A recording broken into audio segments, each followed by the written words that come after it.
Hello，大家好啊！我係博瑤口腔沙律個店毛醫生。今期咧，我哋傾一傾好多長者朋友都關心一個話題，就係長期缺失牙齒，牙槽骨又冇咗，可唔可以種牙？相信咧，好多身邊嘅朋友或者自己爸爸媽媽長期牙齒缺失，都想種翻隻牙齒，但係佢照完 X 光啦，醫生都話冇骨頭喎，種唔到喎，點算咧？今期可以講一講啊。首先咧，我哋種植牙咧，係將螺絲種到牙槽骨入邊去，咁樣咧好似種一棵樹咁樣，將樹種喺泥土入邊去。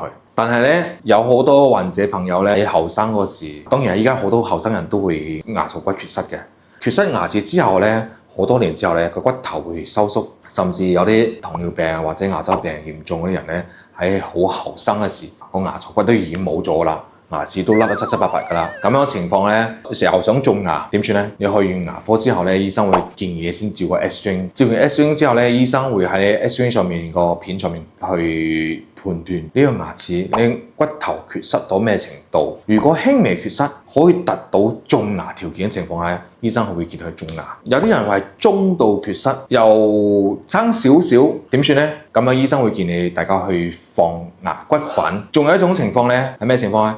係牙槽骨嚴重缺失嘅。咩叫牙嚴重缺失呢？例如我哋下邊啦，我哋下顎呢個骨頭下邊呢，其實係一條神經線嘅。我哋種植牙種植體係唔可以種到牙嗰啲神經線嘅地方，同埋上顎。上顎呢，雖然我哋眼眶入邊呢撳落呢，呢個係硬嘅，但呢個地方骨頭係好薄嘅，所以我哋上顎呢個骨頭呢，其實係比較短、比較薄。醫生呢會喺 X 光上面呢去判斷你個骨頭嘅情況。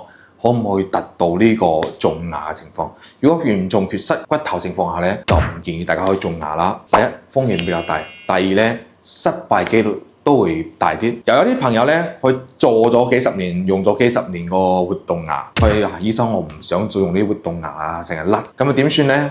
醫生咧會喺你 X 光上面咧同你設計，睇下我哋牙槽骨上面同埋下面咧邊度骨頭條件比較多少少嘅情況下咧，喺嗰個地方可以種1至2粒甚至3粒釘，咁樣咧再嚟做活動牙就會比較穩陣啦，因為下邊有嘢可以支撐到啊嘛。所以咧大家咧又冇牙齒又想種牙情況咧，建議去牙科照完 X 光，聽專業醫生嘅建議。